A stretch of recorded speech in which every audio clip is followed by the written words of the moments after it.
Olá, estamos começando mais um episódio do Que Passa. Eu sou Roberta, estou aqui com o Luiz e o Jackson e hoje vamos conversar sobre cânceres hereditários. E a nossa convidada de hoje é a professora Alessandra Pavelec. Bem-vinda, professora. Se apresenta para nós. Obrigada, muito obrigada pelo convite. Meu nome é Alessandra Pavelec, eu sou médica geneticista, tenho residência pela UFSPA em Porto Alegre e mestrado em patologia com ênfase em genética e sou professora aqui do curso de medicina da UNILA desde 2016. E dentro do curso eu abordo algumas questões voltadas para a genética clínica para que os alunos das diversas áreas, possam ter esse olhar em relação à abordagem genética que está presente em vários contextos da medicina. Professora, então para a gente começar, o que são os cânceres hereditários?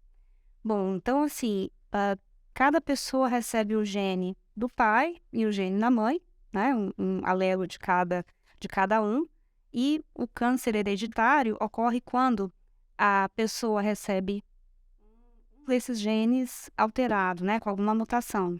E com isso, aquele gene que teria a função de exercer um controle da proliferação celular, né, desorganizada, que é o que pode levar ao desenvolvimento do câncer, esse gene está mutado e não consegue exercer esse papel, né? Com isso, acaba se desenvolvendo, né, acaba tendo uma predisposição maior para o desenvolvimento do câncer. Então, esse câncer hereditário ele acaba tendo a chance de ocorrer de forma muito mais precoce na vida daquele indivíduo e tem a chance de se manifestar em várias pessoas da mesma família. Professora, o câncer hereditário, ele é diferente dos outros tipos de câncer, né? Qual que é a diferença principal, né? Então, o câncer hereditário, a principal diferença que a gente consegue observar é que ele pode ser transmitido, né? Então, ao contrário dos outros cânceres em que a pessoa está exposta, né? A maioria das pessoas está exposta ao longo da vida a uma série de fatores, né, que podem levar ao desenvolvimento do câncer. E no caso do câncer hereditário, ela já herda um daqueles genes e com isso ela aumenta aquela chance de desenvolver o câncer, né? Outro aspecto é que ele pode se desenvolver de forma muito mais precoce, né? Então, é um padrão de câncer que ele acomete muitas vezes. Se a gente pensar no câncer de mama, ao invés de se manifestar lá pelos 50, 60 anos, ele pode aparecer antes dos 40, né? Por volta dos 30, 20 anos. Então, tem um comportamento um pouco diferenciado em relação aos outros cânceres.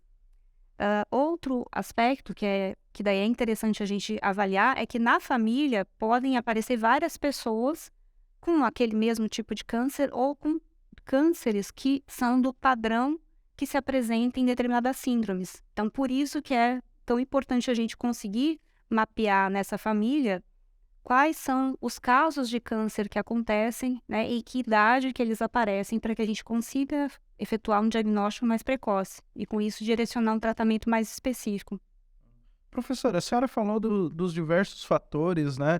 E é uma dúvida desde quando a gente estava fazendo essa pauta, que é assim, todo dia a gente se depara com uma notícia, chocolate causa câncer, sabe, vários fatores externos, assim, das mais diversas vertentes, são colocados como, eu não diria causa, mas assim, aumentam os fatores de risco para o câncer. O, o que tem de mito, o que tem de verdade nessa história? Porque assim, se a gente vai acompanhando as notícias, a gente não pode nem respirar oxigênio que pode desenvolver um câncer. O que a gente sabe, então, é que existem alguns fatores já bem conhecidos, né? E existem muitos estudos que vão sendo feitos e a gente vai tentando, né, avaliar, né, se aqueles fatores realmente trazem algum risco. Mas, assim, o que se sabe de fatores de risco que podem desempenhar um papel? Então, tem o fator idade, né? Então, em geral, quanto maior a idade, mais risco a pessoa vai ter de desenvolver o câncer. A exposição a alguns fatores ambientais, como a exposição ao cigarro, né, o uso de álcool, algumas substâncias químicas, né, radiação. Então, existem alguns fatores que, sabidamente, a gente já conhece que podem exercer provocar ali mutações. Então, pessoas que muitas vezes elas não tinham nascido com essas mutações, elas podem apresentar, né, nesses genes que fariam essa correção do DNA e, com isso, apresentar o desenvolvimento do câncer, né? E em pessoas que já nascem com esses genes, né, se elas se expõem ainda mais a essas substâncias, isso aumenta ali o risco de que elas venham a desenvolver o câncer. Professora, e em geral, tem mais câncer hereditário ou genético? Então, a gente percebe que assim, que como todo câncer, ele é genético, por assim dizer, pelo mecanismo em que ele se desenvolve, né? Para que você tenha o desenvolvimento do câncer, é necessário que haja um dano ao DNA e que as células se desenvolvam de forma, né, desordenada, proliferem e se disseminem. Mas esse tipo de acontecimento é o mais do tipo esporádico, né? Que é a maior ocorrência. O câncer do tipo hereditário acaba correspondendo a cerca de 10% dos tipos de câncer, né? Que são aquelas mutações, então, que a pessoa já herda, né? E herda do pai ou da mãe, e que por isso ela tem também a chance de transmitir aos seus filhos. E algum dos dois é mais agressivo que o outro ou não, como depende? Depende, né? Depende do tipo de câncer, mas o que a gente observa muitas vezes é que o câncer do tipo hereditário, ele se manifesta de forma muito precoce, né? E muitas vezes por não se esperar, por não se estar fazendo um rastreamento em pessoas tão jovens, né? Por não se esperar isso naquelas pessoas, muitas vezes eles até se comportam de forma muito mais agressiva. E dentro de algumas síndromes também, existem alguns cânceres hereditários que se manifestam de forma bastante mais agressiva do que os esporádicos. E é possível dizer que o câncer hereditário, ele tá mais atrelado aos homens ou às mulheres, por exemplo?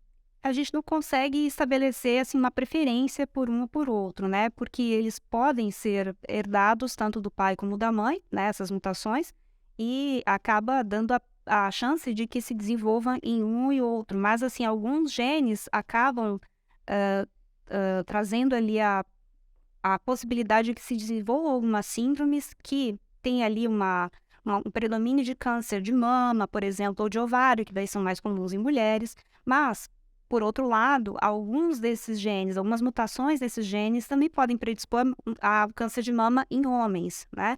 Embora numa proporção um pouco menor. Mas são diversos os tipos de câncer que podem acontecer, né? Como no cólon, câncer de pâncreas, enfim, câncer em vários órgãos, então que não há um predomínio necessariamente por homens ou mulheres. E professora, e a senhora falou dos fatores, né, externos e tudo. Existem fatores externos que podem potencializar os cânceres hereditários? Sim, quanto mais a pessoa se expõe, né, a fatores já conhecidamente, né, de risco, né, como alguns fatores ambientais, né, a exposição à radiação, né, a exposição ao sol, né, que mais? Ao tabaco, ao álcool, enfim. Por isso que muitas vezes se recomenda para a maioria das pessoas, né, que elas sigam um estilo de vida mais saudável, né, com uma alimentação que evite alimentos processados, que faça exercícios físicos para o controle do estresse, né? A gente sabe a importância que tem o estresse na questão do desenvolvimento do câncer também. Que se faça exercícios físicos, né, que mantenha um peso estável, né, dentro do normal. Então, são vários os fatores que podem estar interferindo. Por isso que não necessariamente todas as pessoas que herdarem algum gene com uma mutação, né, de predisposição ao câncer, não quer dizer que elas irão desenvolver. Elas têm uma chance aumentada ao longo da vida de vir a desenvolver câncer, mas também depende, né, é importante que elas saibam disso para que elas possam fazer sua prevenção, no sentido de também tentar se expor menos a esses riscos, né, e tentar levar uma vida mais saudável. A professora falou do câncer de pâncreas e o de mama. Esses são os principais que mais acabam ocorrendo? Talvez seja o que a gente mais ouça falar, né? Mas existem várias síndromes de câncer hereditário, né? Acho que o mais conhecido é o da síndrome de câncer de mama e ovário hereditário, que envolve muitas vezes as mutações nos genes BRCA1 e 2 e que podem daí vir a acometer naquela família, né? O câncer de mama, né? Em idades mais precoces, né? Mas que pode, naquela mesma família, né, vir a acometer pessoas com câncer de pâncreas, o câncer de ovário, enfim, o câncer de próstata nos homens, enfim. Então, assim, existem vários tipos. Existem outras síndromes em que a manifestação ela vai ser de outro tipo, né, como o câncer no cólon, né, no intestino. Existem tipos de síndromes em que as pessoas desenvolvem múltiplos pólipos no intestino e que, por isso, elas precisam ser monitoradas frequentemente. Existem outras em que o órgão mais acometido é o estômago, né, o câncer difuso hereditário gástrico. Enfim, então existem várias síndromes. E existem algumas em que a manifestação ela pode estar na pele também, né, com manchas do tipo café com leite, com alguns nódulos de pele, enfim. Então, por isso que é importante tentar identificar se a pessoa ela tem um câncer do tipo hereditário, porque com isso eu posso tentar mapear nessa pessoa se ela vai vir a desenvolver algum outro tipo de câncer, porque essa é uma das características também do câncer hereditário, né? De que ele pode vir a se manifestar em outros órgãos. Então, às vezes, ele não para naquele órgão. Então, é importante detectar daí qual é a mutação que ela tem, porque isso vai envolver, vai nos ajudar a descobrir se ela tem uma síndrome de câncer hereditário e qual outro órgão ela deveria monitorar. E nisso, a família também. Então a pessoa pode ter um histórico familiar de câncer de mama e ela ter no pâncreas, por exemplo. Pode. Isso pode vir a acontecer. E tudo isso leva à necessidade de uma avaliação clínica direcionada para essa pessoa. Então, a partir do momento que a gente consegue perceber que aquela pessoa tem um padrão para o câncer hereditário, ou seja, câncer que se desenvolve mais precocemente, várias pessoas na família acometidas por vários casos de câncer, muitas vezes do mesmo tipo, ou com tipos relacionados que a gente consegue compor uma síndrome. Isso nos ajuda a indicar alguns testes genéticos para que ela consiga identificar se ela possui mutação naqueles genes e, com isso, ajudar a que ela faça um monitoramento desses cânceres de forma mais direcionada, né? Um rastreamento um pouco mais precoce do que seria normalmente recomendado, né? Por exemplo, pelo Ministério da Saúde para aquela faixa etária. Então, a gente tem casos, por exemplo, de síndrome de câncer no cólon, em que ele pode estar presente em pessoas de 15 anos, né? Então, se eu faço um mapeamento na família, se eu faço uma consulta, detecto pela história familiar que existem várias pessoas com esse tipo de câncer, eu consigo direcionar o tratamento e evitar que o câncer se instale muitas vezes precocemente, né? Às vezes, o tratamento acaba sendo muito agressivo. Então, por isso, detectar em fase mais precoce tende a fazer com que a sobrevida dessa pessoa seja maior, né? A qualidade de vida dela também. Mas, muitas vezes, os tratamentos acabam sendo no sentido de retirar o órgão. Então, esse pode ser, né, um passo a se tomar quando se detecta uma dessas mutações. Existe alguma diferença em relação à cura, por exemplo, do câncer hereditário em relação aos outros? É um câncer que ele pode ser curado, né, como todos os outros, mas tudo depende ali do momento em que ele for diagnosticado, né? Por isso, quanto mais precoce o diagnóstico, melhor, né? Mas assim, a cura depende do estágio em que ele for diagnosticado, né? Do tipo de tratamento, né? Do tipo de tumor, qual é o tratamento necessário, se é cirúrgico, se existe necessidade de quimioterapia, de radioterapia, de outros tratamentos. E por isso que muitas vezes se a pessoa ela já detecta, né? Se ela já detecta o câncer, né? Numa fase mais avançada, isso pode se tornar um pouco mais difícil. E por isso que a ideia é você tentar detectar mais precocemente, né? De preferência até antes de detectar o câncer, né? Se você consegue fazer testes genéticos que te permitam detectar a mutação, você consegue ou detectar em fase muito precoce ou tomar uma medida no sentido de fazer, né? Dependendo do tipo de câncer que tem prevalência em relação àquela mutação, a fazer uma mastectomia profilática ou fazer uma retirada de ovário profilática, né? Dependendo do padrão de acometimento de câncer na família. Mas muitas vezes o tratamento pode ser no sentido de proporcionar um rastreamento mais precoce, né? Então, se normalmente a mulher faria, né, as suas mamografias a partir dos 40 anos, em alguém que descubra que tem uma mutação do BRCA1, BRCA2, ela pode estar indicado fazer desde muito tempo antes, desde os 25 anos, né? pode estar indicado fazer o autoexame de mamas a partir, né, da detecção da mutação. Pode ser necessário fazer, dependendo da mutação, né, digamos, uma outra mutação, que você tem indicação de fazer uma ressonância de corpo inteiro, porque os cânceres podem aparecer em várias áreas do corpo, né? Isso pode determinar em medidas profiláticas para salvar aquela vida, né, na detecção bem o mais precoce possível. A senhora falou do teste genético. Hoje a gente tem, tá muito popular os testes genéticos, assim, fácil acesso. Vieram com a questão da ancestralidade e algumas dessas empresas também fazem alguns sobre saúde. Esse tipo de teste, ele é possível detectar uma mutação para um câncer, por exemplo? Olha, esse tipo de teste a gente não recomenda muito, esses que são, né, de acesso direto ao consumidor, justamente porque a pessoa ela poderá ter a detecção de algumas doenças que não são tratáveis. Então, a gente não recomenda muito esse tipo de teste. Mas os testes que são recomendados são aqueles que, a partir de uma consulta médica, você consiga, detectando qual é a história familiar, você consiga indicar, olha, você precisa de um painel genético com tais e tais tipos de genes para investigar qual é qual tipo de mutação que está presente ali. Então, sempre tem que ter a consulta médica, porque o ideal é sempre fazer o aconselhamento genético antes, no pré-teste e no pós-teste, que é o que não acontece com esses testes direto ao consumidor, em que eles podem, né, fazer aleatoriamente, mas sem ter uma orientação adequada. Então, a ideia é que se passe por uma consulta médica para fazer esse aconselhamento. Olha, né, as chances de aparecer, né, uma alteração são essas, né, o tipo de resultado são esses, né, pode vir uma mutação patogênica, pode vir uma benigna, pode vir uma incerta. Então, todo esse tipo de orientação é dado antes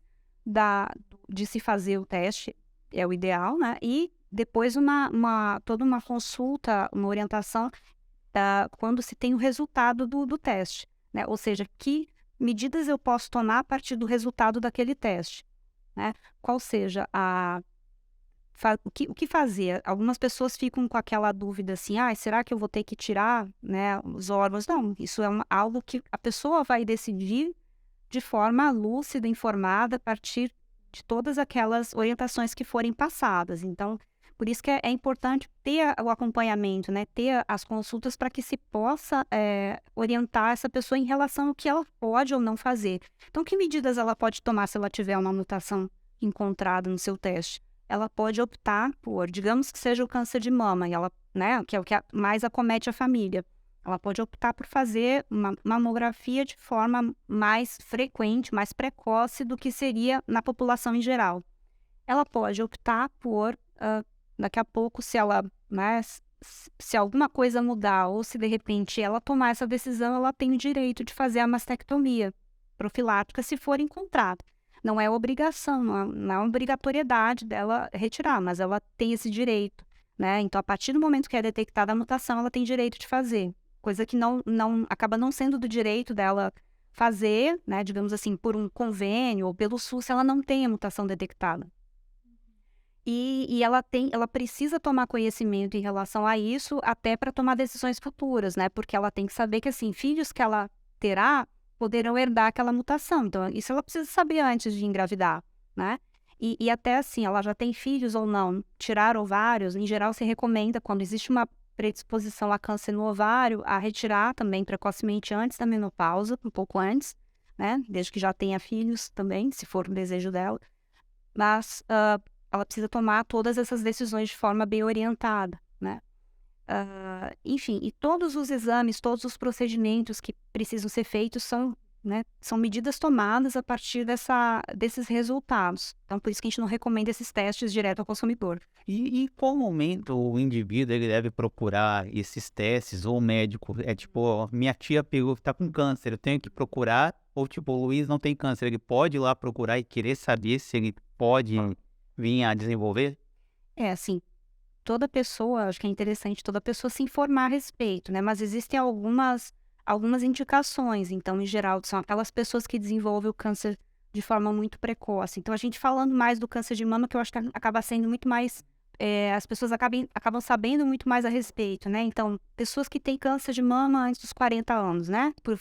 Tem pessoas que têm com 20 e poucos anos, com 30 e poucos anos. Então, ela pode ser a única pessoa na família com câncer, né? Já é motivo para ela procurar. Pessoas que têm, digamos, ela teve, a mãe teve, a avó teve, ou ela é mãe e uma irmã, né? Então, pessoas que têm núcleo familiar mais próximo, vários casos do mesmo tipo de câncer já são uma indicação para procurar. Câncer mais raro, por exemplo, câncer de ovário, ela pode ser a única pessoa na família com câncer de ovário, né? Já é uma indicação para fazer o teste. Caso de câncer no colo retal, né? No intestino, antes dos 40 anos, antes dos 50 anos, já é um motivo de procurar, né? Claro, a pessoa que tem vários casos na família com câncer acaba chamando mais atenção, mas às vezes, até esse tipo de câncer, se a gente for analisar detalhadamente, às vezes são casos de câncer esporádico em que as pessoas se expuseram ao risco, sei lá, tabagismo ou outros fatores de risco na família em conjunto, e elas poderão agrupar vários casos de câncer esporádico na mesma família.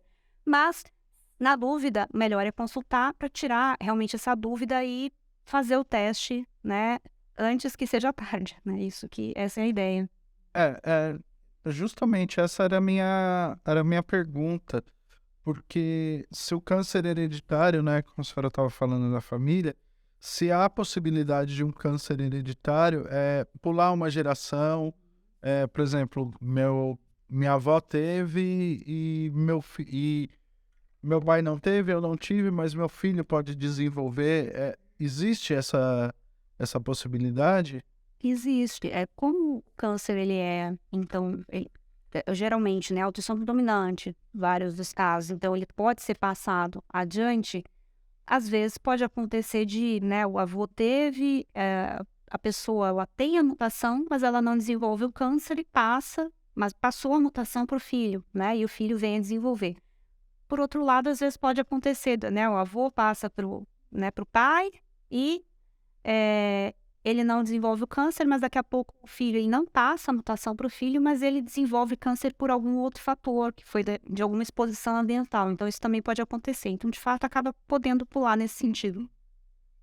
Então, o diagnóstico precoce se você fazer esse tratamento, né, antes, você consegue detectar mais fácil, né?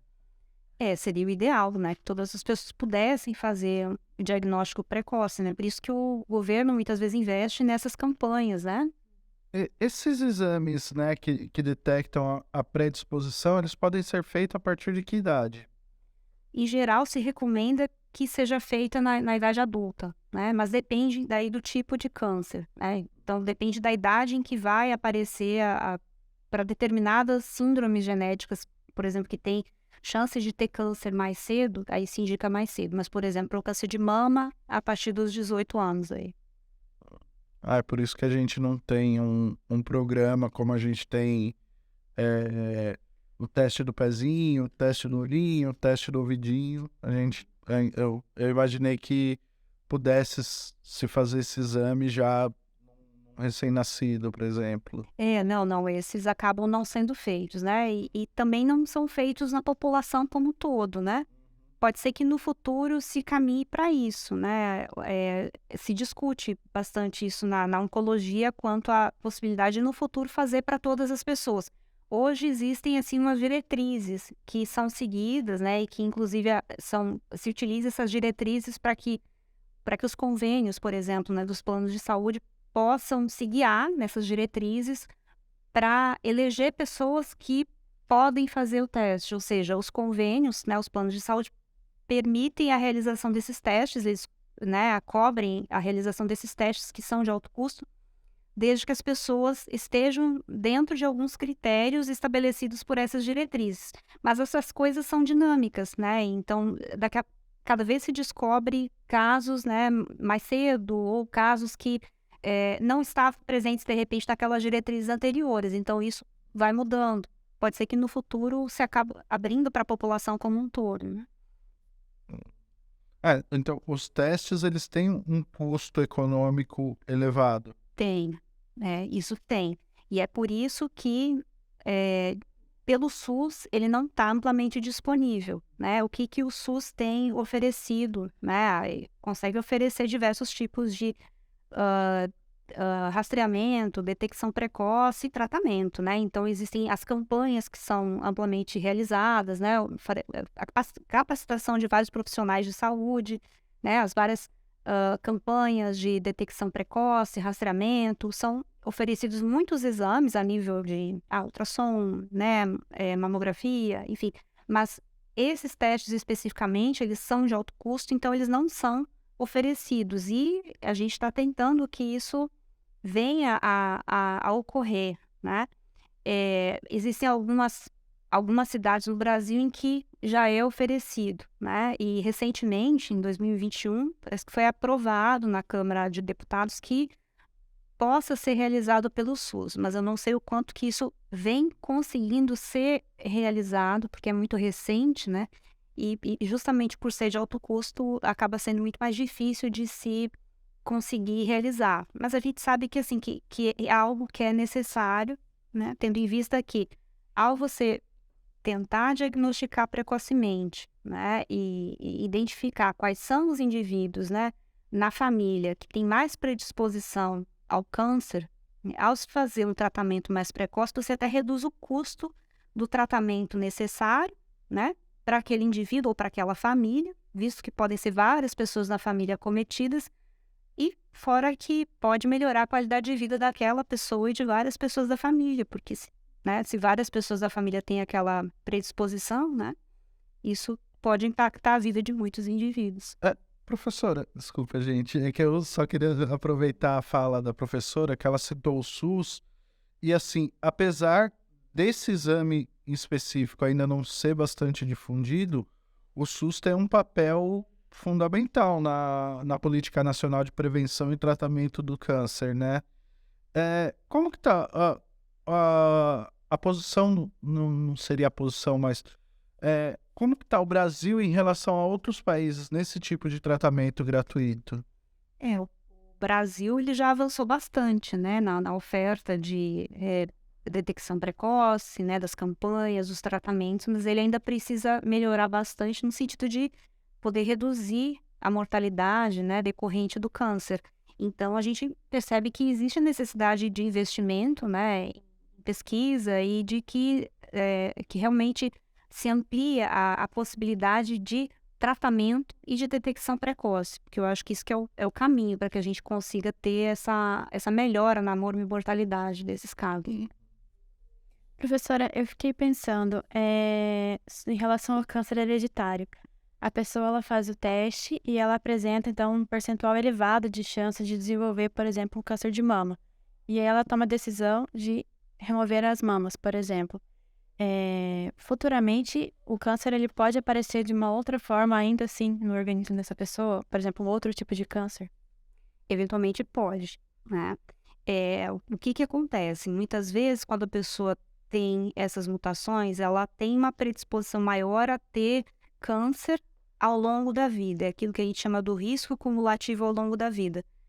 Uma outra pessoa, né, que não tivesse esse câncer, ela teria risco também de desenvolver câncer ao longo da vida, mas seria menor do que essa pessoa com determinadas mutações.